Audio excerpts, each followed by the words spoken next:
Welcome to rSlash, Am I the Butthole, where someone wants to name their kid Ted Bundy. Am I the butthole for telling my husband that his name suggestion for our unborn baby is idiotic at best?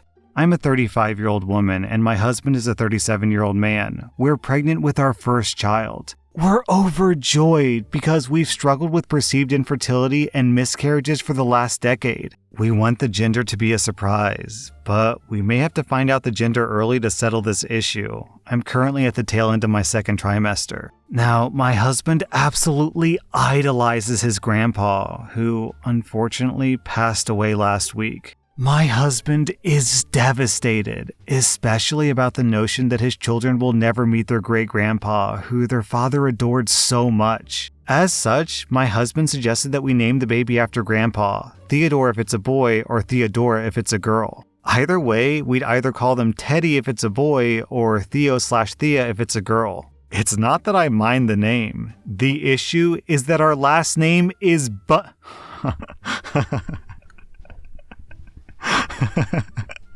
The issue is that our last name is Bundy. I asked my husband, do you really see no issue in naming our kid Ted Bundy? You don't think that would raise any questions? He says, no, he's just honoring his grandpa. I told him he needs to think about how he will be perceived, how our child will be treated, and the implications that that name inherently carries. I literally had to spell out why that would be a horrible idea, and he still thinks that I just hate his grandpa. I told him, no, his grandpa was named in 1930 when the name Ted Bundy wouldn't have been a problem. However, since certain events in the 70s and 80s happened, there's no feasible way we can give this name to our kid and not cause issues. He kept pushing and pushing until I blew up and told him to stop with this idiotic suggestion. And that's what it is, idiotic at best, sociopathic at worst. He got extremely upset and told his parents and my parents, who are divided.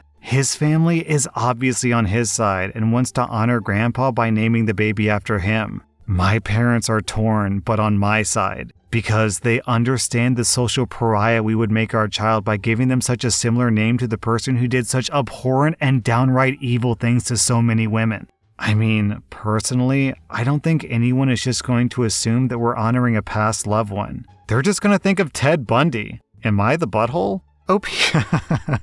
Opie, I can't believe you have to come to the internet to hear this, but please, please, please don't name your kid Ted Bundy. Isn't Ted Bundy literally the most famous serial killer of all time? Like literally number one? Jack the Ripper, yeah, Jeffrey Dahmer, Ted Bundy. Okay, hold on. Okay, so it seems to be a toss-up between H.H. Holmes, the guy who built the murder castle, Jack the Ripper, obviously, and then either Ted Bundy or Jeffrey Dahmer. So he's at least top 4. So what makes this so incredibly stupid? So incredibly stupid is that there's a really, really obvious and easy solution here, but the fact that your husband is being so stupid and honestly kind of sexist pretty much tells me that he's not going to go for it, which is to name the kid Ted and then use your last name. But then he's bound to say, oh, but my grandfather's last name is Bundy, so that would be dishonoring him. Well, if you're naming the kid after your grandfather's last name, then isn't that honoring your grandfather too? And then OP posted an update. Essentially, my husband stayed with his brother and sister-in-law for a night and they talked it out. His brother was also very close with their grandpa, so I think hearing the same logic from someone grieving just as much knocked some sense into him. They explained why he couldn't just name his kid Ted Bundy. And especially because we live in the Western US, in one of the states where Ted Bundy operated and was also caught, imprisoned, and escaped. I don't even think it's legal to use that name. We spoke briefly on the phone before he came home, where I apologized how rude I was when he kept suggesting the name. I explained that I was just stressed that he was seemingly overlooking just how bad it would be to have a kid with the same name as a very notorious serial killer, and that I didn't feel listened to. He apologized as well, telling me that his grief was clouding his judgment and that he also understands why we can't give our child Grandpa's name. While we did want to keep the gender a surprise, we felt like we had to look at the ultrasound to help hash this out. We're having a baby boy, and we decided to give him Grandpa's middle name, Silas. Our son will have the name Silas Bundy. So all in all, I guess this worked out. OP, I am so relieved to read this update, man.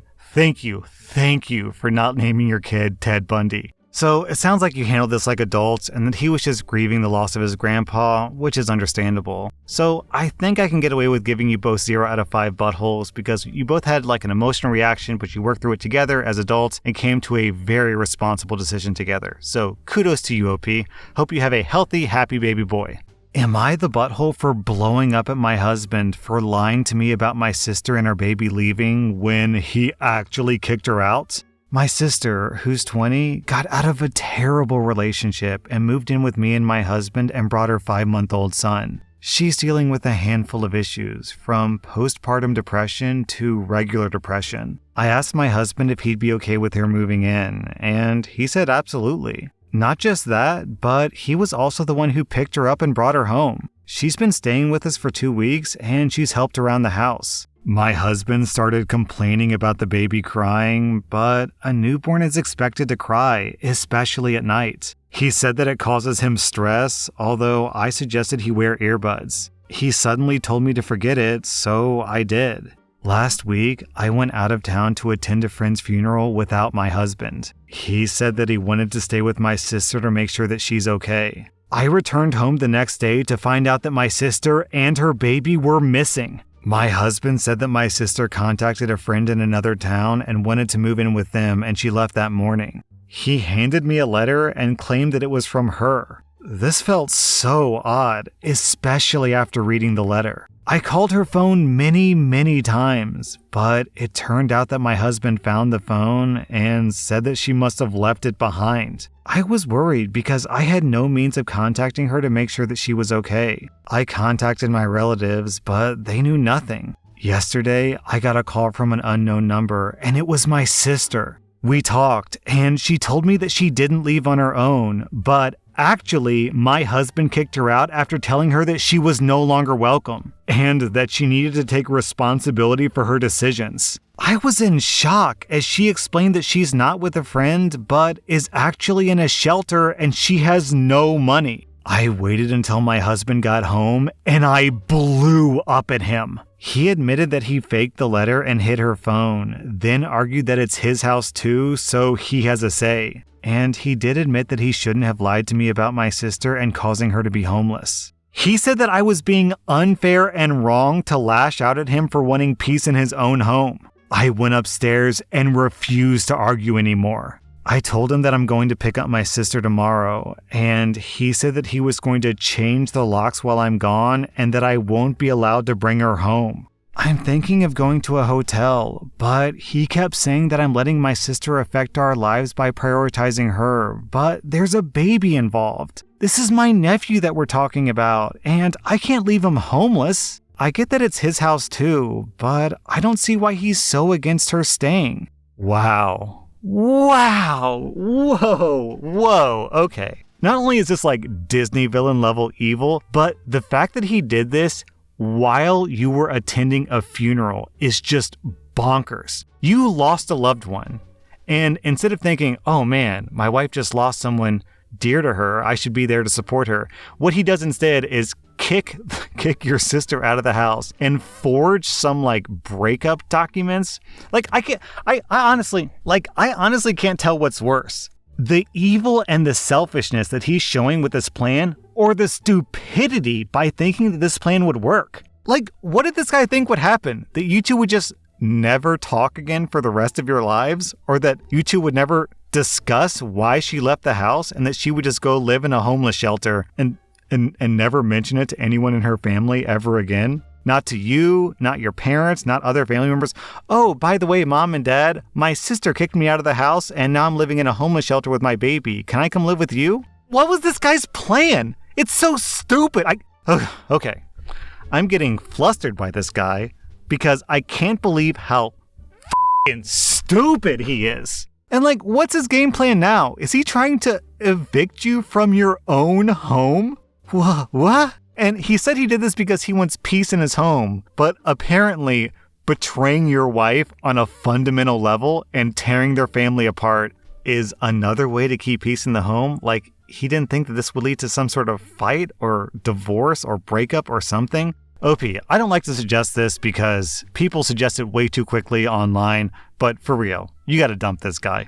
This is huge red flag behavior. This is so messed up. Not only is he just a complete and total douchebag, but do you really want to be with someone this effing stupid? I wrote a note and I signed it, "Your stupid sister." And then I stole her phone and hid it, and I don't know, I just sort of assumed that you guys would never talk again for the rest of your lives, despite the fact that you love your sister and your nephew, and you would inevitably want to see them in a matter of days or weeks because you'd be worried about them. So, I don't know why I thought that would work. I guess I'm just a stupid f***ing idiot. OP, you and your sister get 0 out of 5 buttholes. Your husband gets the rare 5 out of 5 buttholes. Also, I'm going to give him a 5 out of 5 idiot score because, oh my god, what a doofus.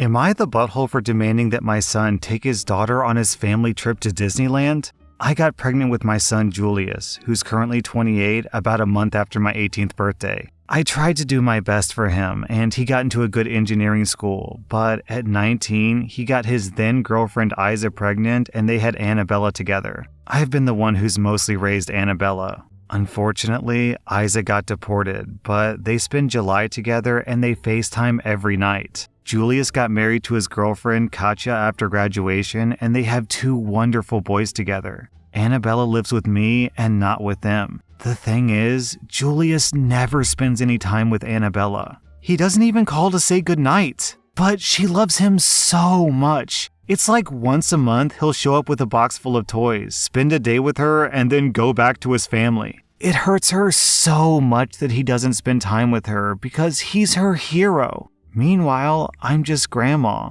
And no, he doesn't act that way because of his wife. Katya would love to have AmITheA move in with him. She once brought up the idea and she went on about all the things they could do together. She would love to be her stepmom. She calls her princess, sweetie, and so many nice nicknames. The only reason they haven't is because Julius has said that she should stay with me. A few days ago, Julius told me that he and Katya were planning a trip to Disneyland in August. I told him that AmITheA would be so excited and he should tell her on her birthday, and he just blankly told me that she's not coming and the trip is for his boys. I made it clear to him that he needed to bring her on the trip, and he just called me a butthole, which he's never done before, for trying to control him. I admit that I was a bit controlling in my reaction, but I don't think that I went that far. Okay, I've seen a lot of comments saying that I get really fiery and heated about deadbeat parents. And yeah, I'll admit that since becoming a new dad, my dad energy has been dialed up to 11. But for real.